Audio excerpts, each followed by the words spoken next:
আসসালামু আলাইকুম বন্ধুরা, welcome back to my channel. আজকের আয়োজনে আমি আপনাদেরকে রান্না করে দেখাবো গরুর পায়া বা নেহারি।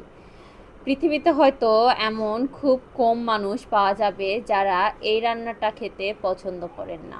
কম বেশি কিন্তু আমরা সবাই গরুর পায়া বা নেহারি খেতে অনেক পছন্দ করি। তার জন্য আমার যা যা প্রয়োজন আগে থেকে সব কিছু কেটে রেডি করে রেখেছিলাম। এখানে আমি 2 কেজি পরিমাণে গরুর পায়া বা নিহারি নিয়েছি। এরপর দিয়ে দিয়েছি 1 কাপ পরিমাণে পেঁয়াজ কুচি, 7 থেকে 8টা গোটা কাঁচা মরিচ এবং স্বাদমতো লবণ, হাফ চা চামচ হলুদ গুঁড়া, 2 চা চামচ লাল মরিচের গুঁড়া, 2 চা চামচ ভাজা জিরার গুঁড়া এবং 2 চা চামচ ধনার গুঁড়া। দিয়ে দিব 2 টেবিল চামচ পরিমাণ আদা বাটা। আর রসুনটা আমি এখানে থেতো করে দেব।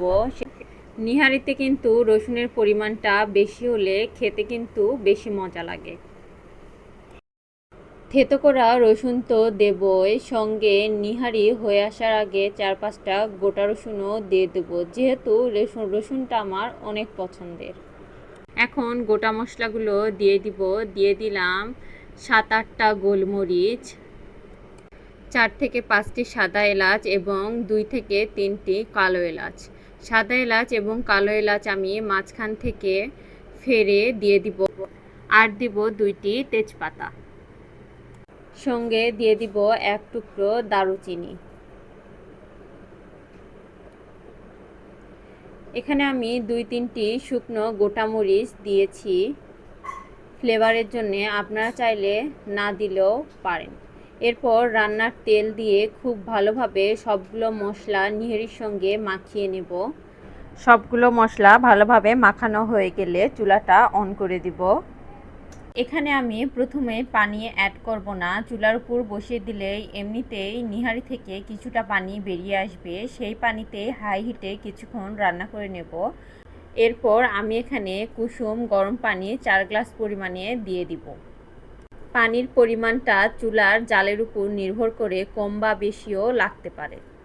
পানি দেওয়ার পর ঢাকনা দিয়ে ঢেকে 50 থেকে 60 মিনিটের মতো আমি রান্না করে নেব। যেহেতু গরুর নিহারি রান্না করছি, সেক্ষেত্রে সময়টা একটু বেশি লাগবে। এই তো 50 থেকে 60 মিনিট পর আমার রান্নাটা মোটামুটি শেষের দিকে। এখন আমি হালকা করে নেড়েচেড়ে আরও 10 মিনিটের মতো রেস্টে রেখে দেব। গরুর পায়া বা নিহারি এক এক অঞ্চলের মানুষ এক এক রকমভাবে রান্না করে। রান্নার শেষে অনেকে বাগার দিয়ে থাকে, তবে আমরা সাধারণত বাগার দেই না। আজকে আমি নিহারিতে খুব বেশি ঝোল রাখিনি, আপনারা আপনাদের পছন্দ মতো ঝোল কম বেশি রাখতে পারেন। এই নেহারি কিন্তু গরম গরম খেতেই বেশি মজা লাগে, তাই রান্না করার সঙ্গে সঙ্গে পরিবেশন করে নিলাম।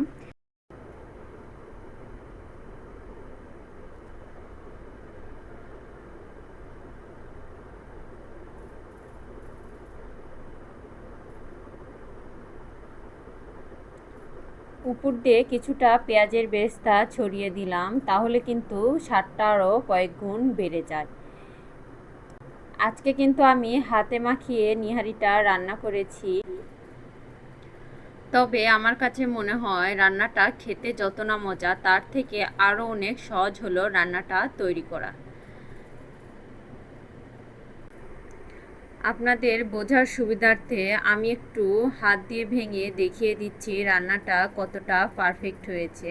হাতে নেওয়ার সঙ্গে সঙ্গেই ভেঙে যাচ্ছে, একেবারে নরম তুলতুলে হয়েছে।